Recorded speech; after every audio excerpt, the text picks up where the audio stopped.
This is the new way we work from Fast Company magazine, where we take listeners on a journey through the changing landscape of our work lives and explain exactly what we need to build the future we want. I'm Fast Company Deputy Editor Kathleen Davis. We're in an era where employee fulfillment and purpose are essential, but have management principles caught up? Today's episode was recorded live at the Fast Company Innovation Festival in New York City. There, I spoke with Rachel Korberg, the Executive Director and founder of the Family and Workers Fund, and Sarah Kalloch, the Executive Director of the nonprofit Good Jobs Institute. We talked about the science behind what makes a good job, how that meaning has changed, and why getting employee satisfaction right is so important right now. A good job as a topic can feel kind of nebulous, like you know it when you have it, you know it when you don't have it. All of us here are really privileged, I think, to kind of take for granted a lot of the things that make a good job. Rachel, I know that last year the Families and Workers Fund put out a statement that kind of laid out the 3 pillars of a good job. Can you explain those and explain why this is important, why we're talking about this? Yeah, absolutely. Well, first, I just want to thank you for dedicating a whole episode of your podcast to what makes a job good. It's interesting, we don't talk enough about this when we talk about our economy, and yet it is so close to our hearts in this country. At the end of the workday, at kitchen tables across the United States, people come home and what's the question we ask each other, right? Honey, how's your day? It's basically this nationwide routine around talking about job quality, how your job is good, how it's serving you, how it's not, where you're struggling. And yet we really haven't had a clear definition and framework that's been kind of broadly understood and used and well-researched for a long time. So that was exactly what we set out to do. And we wanted to be really rigorous about it and also very inclusive. So we brought together with the Aspen Institute a very diverse group: business leaders, policy leaders, frontline workers themselves, labor unions, educators, all to really talk through what is a simple, clear way to define what makes a job good. We also went deep into the research, including some amazing research that Sarah and her colleague Zainab Tan have put out. We tested the definition with employees, and ultimately we landed in a pretty simple and intuitive place. So a good job should enable you to get by, get ahead, and have a say. And to put it in sort of slightly more technical terms that came from the research, it should provide economic security, economic mobility, and equity, respect, and voice. We were really delighted that actually 250 leaders and organizations from Fortune 500 companies to labor unions to policy leaders signed this definition. So it's the most broadly supported kind of definition and statement of what makes a job good. And I'll say one of the really interesting things about it actually impacts all of us. Yes, your job may provide you economic security, but we found that this category around equity, respect, and voice is really top of mind for people across white-collar jobs as well. And that's great. And those are exactly kind of what we were talking about before we came on, the things that a lot of people take for granted. If you have that economic certainty, if you're paid well, but then do you feel included? Do you feel respected? Do you feel that you have a voice? And Sarah, kind of on a similar vein, I know the Good Jobs Institute has a framework around good jobs that consists of, it kind of breaks it down even more, consists of 9 factors that start with things like having a living wage, having predictable schedules. I think that's something a lot of us take for granted. And then kind of build on that to things like motivation, which is something that we talk about on the show a lot. Can you kind of explain how you think about what makes a good job and kind of how those things build on each other? Absolutely. So we were so thrilled that Rachel and her team brought together so many people to make this definition. And so ours is part of that. We look at how jobs meet people's basic needs and their higher needs. So basic needs, that gets to, are you getting by? Are you getting ahead? So every company that we work with, we help them do a living wage assessment using the MIT living wage calculator. We look at schedule stability. Are you giving people adequate hours? Do those hours change every week? Are they able to build a life around the job you're offering? We look at career mobility. How many people are you promoting from within? Can you grow in this organization? How do your wages grow with tenure? We worked with one convenience store and they were starting people at $12 an hour. I interviewed one woman who'd been there for 17 years. She was making $13 an hour. There was no movement. There was no increase for her. So we help companies do that. And you can look at so many important stats there. You can disaggregate by gender, by race. You can really get into some of the equity issues that you talk about in that wide community definition. And we look at respect. And I love that word. I think it's so incredibly important for what makes a good job. There's lots of ways to measure that. It's hard to measure. One thing that we help companies do is really try to look and see if they're setting their teams up for success and if they're really respecting their team's knowledge and judgment. So we work mainly with companies that have traditionally lower wage jobs, and people in those jobs are often really disrespected at work. So we help companies look at their operational execution. Are your teams able to succeed every day, be productive, really succeed in front of customers? We look at their customer satisfaction. You all have been reading about how hard it is to work in retail, right? Customers are just angry and frustrated. Are you, as a frontline worker, able to advocate for your customers, answer their questions, shine in front of them? Do your companies set you up for that? So we really help bring all of these different metrics together: your employees' experience, your customers' experience, and the operational sort of execution that's happening at your company. If all three of those are, fantastic, you've got great jobs that help people, every day to feel respected. If you're missing even one of them, you've got to dig in because something's gone wrong. So there's so much there I want to get to. And I know my next question was going to be about managers and their role in it. But thinking about that, because I think I've been thinking about it as the Maslow hierarchy of needs, and okay, I have a predictable schedule and I make a decent wage. Now I'll care about motivation, but it's not, I'll get this and then I'll get that. What you're speaking about made me think about a story we've done about school paraprofessionals that really loved their job. Their job ticked those boxes of meaning and purpose, but they made no money. And there was a woman that's the teenagers make more at Target than I do working here. And the other thing when you were speaking is the customer service part. So if you're a boss and you're I want to make sure they're paid well, I want to make sure they have predictable schedules, I want to create an inclusive environment, respectful environment amongst my employees. How do you manage people who don't work there, the customers, that kind of mistreatment? They're coming into this space in retail and restaurants, call centers. How many people have been on a call and you're frustrated and you take it out? Shouting at the poor call center rep, right? So there's so many things that companies can do. You do have to invest in people. And so that's what we do at the Good Jobs Institute. We help companies think about real strategic investments in people that are going to help them, because pay is not the only thing, but if you're not being paid enough and you can't pay your bills, you can't focus at work. You can't be great. You can't take care of your family. That is not a good job. But then we also help companies look at the way they design these jobs. So what's the work? What are the tasks you're asking everyone to do? How are you empowering people to solve customers' problems? I think customers get frustrated because frontline workers are often not empowered to solve anything. You've all been waiting in line and there's a problem ahead of you and the cashier has to call a manager and the line is getting longer. It's not that person's fault. It's the system's fault that a company has built that doesn't show, again, trust and respect for their team's judgment. So it's about investing in people in really strategic ways. And then we also help companies say, let's design the work so that even if your customers are disrespectful, A, your teams are more empowered to solve their problems, and B, they feel more confident about themselves and can sort of bounce back from some inevitable challenges when you're in a frontline facing job. That's such a good point, because now I'm thinking about every time I've ever been frustrated with a customer service person, and I think the thing I always say is, I know this isn't your fault, but this is a really bad policy. And that's, it's you have to bear the brunt of your employer's bad choices. You're the punching bag. Since we're talking about what managers can do, let's dig into that a little bit more, how managers, middle managers, leaders, companies themselves can help create those good jobs and kind of realize those things. Sarah, can you explain the good jobs strategy and kind of how, a little bit more on how companies can meet each of those needs? Yeah, absolutely. So the good job strategy is a mix of really strategic investment in people and 4 operational choices that the very best companies make that leverage that investment, that de-risk that investment, and then again, enable them to build the system that works for everybody. So we work with companies from 35 employees to hundreds of thousands of employees.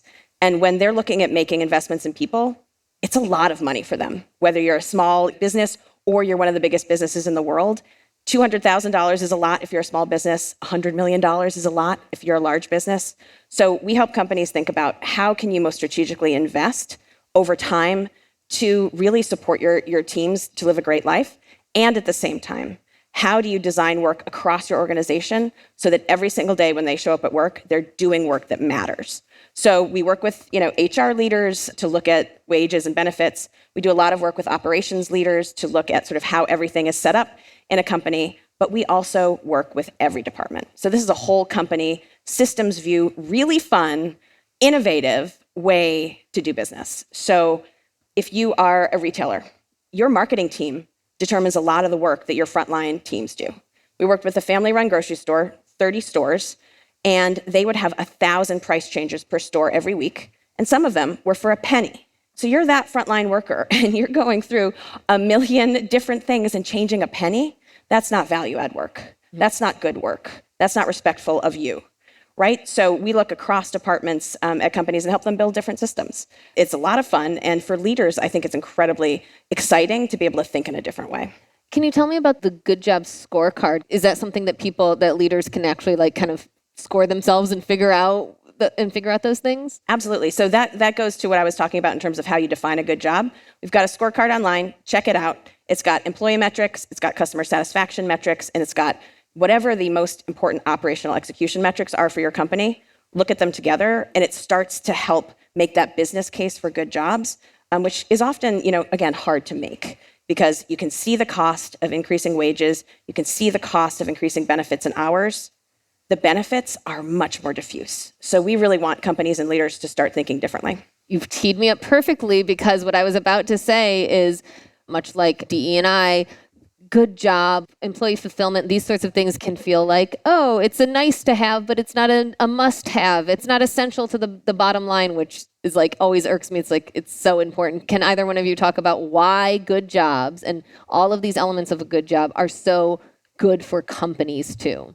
Absolutely. So again, we work with frontline service industry companies. So retail, restaurants, hospitality, call centers, senior care, healthcare, anybody where your frontline workers are the ones who are seeing your customers every day. So how can those jobs not matter?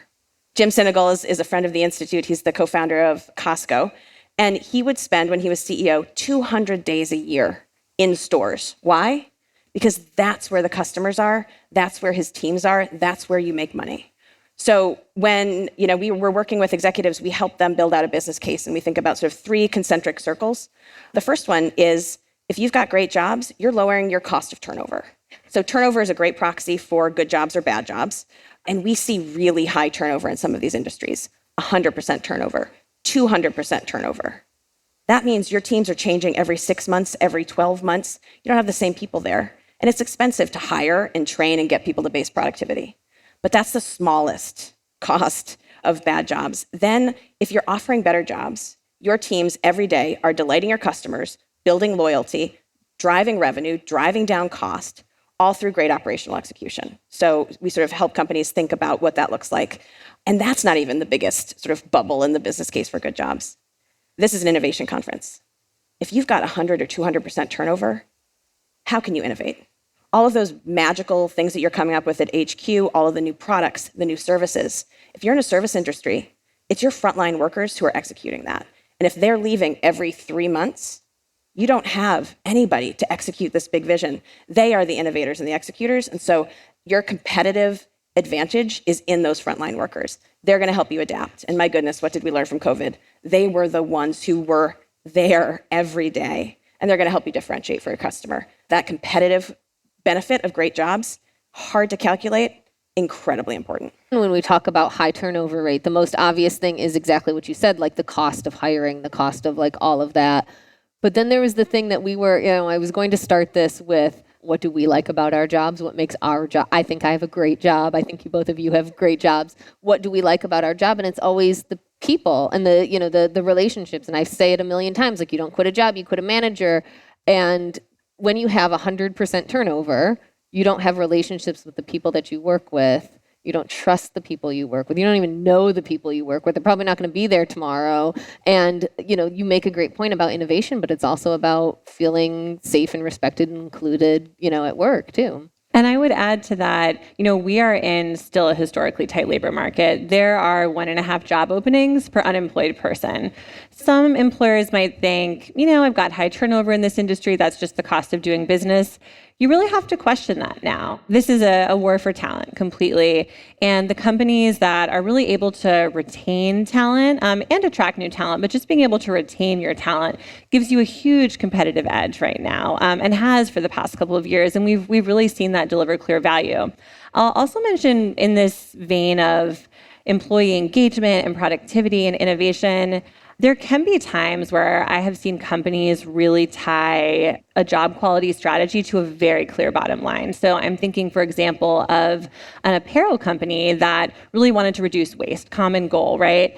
And instead of taking a strategy that was actually focused purely on waste, they realized that this was actually a good jobs problem, that people weren't motivated to fully follow some of the processes that were there to reduce that waste. So once they implemented this strategy, that's actually a direct cost savings that accrues straight to the bottom line. So I think you can find these really clear kind of dollars and cents return on investment, but it's got to really matter for your business strategy. So it's sort of like, where are your pain points? What are the ways that you think that's about one thing, but it's really about your people investment?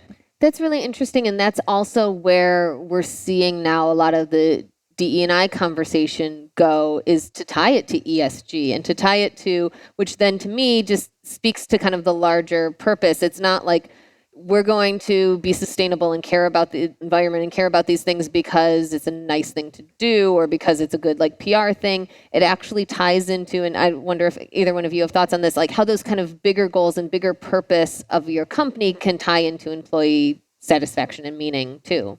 Yeah, I mean, when employees feel a sense of purpose and a strong connection to their job, they're going to be more productive, they're going to be more innovative, they're going to solve problems. We see this especially with the younger generation. I mean, really arriving at the workplace at their first jobs and demanding, a really high standard of conduct, a high sense of purpose, and seeing that as a given in a way that we may not have seen to the same extent with future generations. So I think the focus on corporate purpose and its connection to good jobs is here to stay. I always think of that like every job can be connected to a bigger purpose and a bigger meaning. Like, what way is your company contributing? Like, if you just feel like you are a cog in a machine doing a thing and clocking out, you need that connection. You need that purpose, really. So we've talked about what makes a good job on the individual level, companies themselves, how they should think about it. Let's kind of take it out a step further and look at the kind of the larger system that's required to provide good jobs and what can be done in this public policy level. Well, this is an innovation festival, and I probably shouldn't say the word federalism, but I'm going to say the word federalism. We have federalism in this country, and that means, we don't have a lot of consistency in what we're asking companies to do. And actually, in some cases, we're not asking them to do things, there are just different incentives. And I think ultimately what it comes back to is how can government reward companies that do really invest in their people, that do really want to focus on good jobs. One example I would love to share, Travis County, which is home to Austin. Recently, it's going through a construction boom. So much of the country is, and definitely Texas is. And there was a pretty big backlog of, zoning and permitting applications. Stay with me. I know this sounds really wonky. The question was, how do you prioritize? And in construction, time is money, and you've got to be fair about it. There's got to be some process from the government's perspective. So ultimately, what they decided to do was to provide expedited review and review fast, so get to your approval faster if you're a developer, if you meet a set of good job standards. So we know that the construction jobs you're providing, they're good for the community. They're good for our families. They're in line with our goal. So it was a voluntary certification, similar to LEED, which I think people are familiar with and have seen the impacts. And ultimately, you get to go time faster if you meet those standards. So it's exciting because it really was something very innovative for government to do. And it was a win for government. It was a win for the workers. And it was a win for companies that could get to approval time faster. So I never would have thought of that. That's not where I thought you were going to go. And certainly I don't think that, something that other people think about. And on that kind of public policy level, since we've talked so much about wages, what is your thought on the minimum wage laws? And I'll see it in different states. It's like, oh, they raised the minimum wage. And then the employer's like, oh, we're raising our minimum, to try to act like they're doing something good. Is that something that should live on the government level? Should it be a minimum wage, a living wage? Is it something that best rests with the companies? One thing that people often don't realize, especially in New York City, is the federal minimum wage, right? So the lowest someone can be paid in the country, $7.25 an hour. New Yorkers are usually shocked by this, right? We assume it's 15 or 18. And hasn't it been that way since like in late 90s or early 2000s or something? It's been stuck there for a while. Yeah. One of the many symptoms of political gridlock, right? So do you know where the poverty line, the federal poverty line is in the country? $7.25 an hour for a full-time job, if you're more than a single person, actually is below that. So we've got the US government saying, here's the least you can be paid. And by the way, for most people, that puts you in poverty. So this is literally poverty by policy design, right? So then you have states saying, dang, we've got to do something about this. We can't have poverty by policy design. We want to be reelected. We care about our residents. We want to see thriving families. We want to see kids not going to bed hungry. So they start raising standards. But honestly, this probably isn't how we would design the thing. We probably should look at what does it actually take to live a healthy life in this country? That's what a living wage is all about. And Sarah's doing some amazing work on living wage. So maybe I'll leave it to you to talk about that. Yeah, I mean, just to say the federal minimum wage is so low, but so many states and cities have much higher minimum wages, and employers are often national, and they've got stores in every state, right? And they've got stores that are right on the border. So we've worked with a company that has, a store in Delaware and a store in Virginia, and the wages are very different. And you're pulling from the same pool. So employees have to really think about what wage is going to allow you to attract and keep the talent that you need to serve your customers every single day. And I guarantee you that's not $7.25. Companies have to figure it out for themselves. But when we use the MIT Living Wage Calculator, $15 an hour, which of course, we've had the fight for 15 for a long time, $15 isn't a living wage in much of the United States. So, this is really, it's definitely a policy issue, but it's also for employers, a war for talent competitive issue. What team do you need to build and keep? And how much do you have to pay them? We've covered that too, about how the fight for 15 has been going on for so long that now they're like, no, it's actually the fight for 20. Like, it's taken so long that 15 is no longer anywhere near a living wage. So we can't be in 2023 at a Fast Company Innovation Festival and not talk about this. What role does AI and automation play in all of this? Like, from an employer's perspective, I think especially a lot of these maybe lower wage jobs are the ones that are being replaced by automation. How does that factor in? So look, innovation can be fantastic for workers. And I think people don't talk about that enough. It's always like we're going to replace workers. We haven't gotten the tech right for a lot of these lower wage frontline service jobs. People don't want a robot to recommend the beer that they like the most. Nobody wants that. And it's actually really hard to do stocking when you're a robot, right? So there's a lot of things where we really need and want people, and where AI and tech can help reduce dumb, dirty, dangerous work. And the best companies focus on the tech that's going to help their teams shine in front of customers. So Sam's Club has been on a good jobs journey for several years now, and they've done really smart technological innovations that are great for their customers and great for their frontline teams. And what I love about what they do is Tim Simmons, who's their chief product officer, he talks about how he needs tenured teams to bring in new innovation, new technological innovation. Long tenured teams, people who've been on the job for a long time, they know the job, they know why this is going to help them, they're excited to give feedback. Any kind of innovation, it's going to be ushered in by people for a long time. Let's make those teams ready to give feedback, ready and excited for things that are going to make their job better, and all of those innovations are going to land better. I love that you brought up the alcohol example, because this is a real story. There was a chain of restaurants in New Jersey that in one confident fell swoop laid off a bunch of their bartenders and put in essentially robot bartenders. The customers hated it. The customers rebelled, the workers rebelled, and they basically had to beg for the staff to come back and reinstate the human bartenders. That's a silly example, but I do think it's important to remember there is a lot of work. Many of our most in-demand, rapidly growing jobs really cannot be done by artificial intelligence. They could definitely be augmented by it, but those jobs are, childcare. We were talking about our kids back at home. I don't want a robot watching my 4-year-old. I mean, she'll reprogram it and get it to do something awful. Elder care, education. I mean, these are critical jobs for our society. They're rapidly growing. So I think we really need to kind of expand the conversation. There will be some people who are displaced, and we need to make sure that we, approach that ethically, that we help people transition and skill for different jobs. But I don't think that that's going to be the sum total of the AI story on the workforce.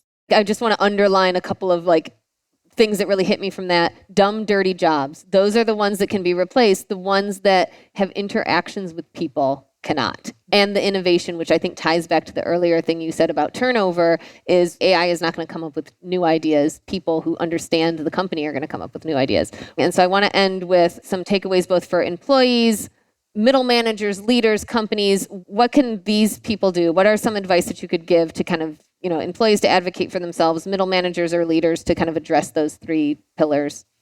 Stepping out of here today, if you have employees, go dig in. See if you're paying them a living wage. Understand how stable their schedules are. Look at your career paths. Really talk to them. See the kind of jobs that you and your company are offering and dig in and start to think about how you can do better. And pretty much everybody can do better. There's so many companies who haven't even looked at their wage distribution and if they're paying a living wage. And I encourage you to just dive in with all feet, because this is the most inspiring thing that the leaders that we've worked with have done in their long careers. You can change the lives of tens, hundreds, thousands of people when you improve their jobs. And that's the kind of legacy I know a lot of leaders want to leave. And that's a kind of innovation that's super, super important. Oh, that's so good. You can change people's lives. Yeah, I'm going to riff on that.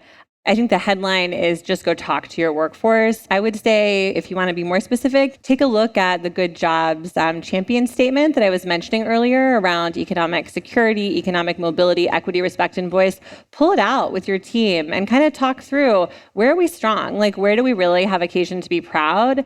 And where are some areas of growth for us? And we all just need to bring a real openness and sort of drop defensiveness in those conversations, because this is going to be an evergreen process. It's not like, you start here and then you get to the end and you're done and it's every job is a great job in your company. It's never going to be like that. It's always going to be a work in progress. And I think if people know that they have a voice in that you're interested in that journey, that's really what counts. That's like, you couldn't have ended it more perfectly, because that's something I just say all the time on the show is, so much of it comes down to just have a conversation with managers talking to their employees and having conversations and understanding each other. Rachel, Sarah, thank you so much. This has been fantastic. Thank you, everybody. Thank you.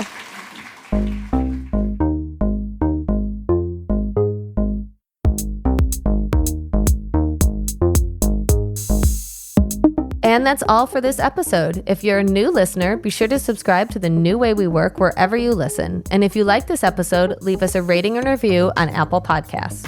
And we want to hear from you. Work is changing every day. What's the most pressing issue on your mind? Email us at podcast@fastcompany.com or share on social with the hashtag The New Way We Work. The New Way We Work is produced by Joshua Christensen and Julia Shu with editing by Nicholas Torres.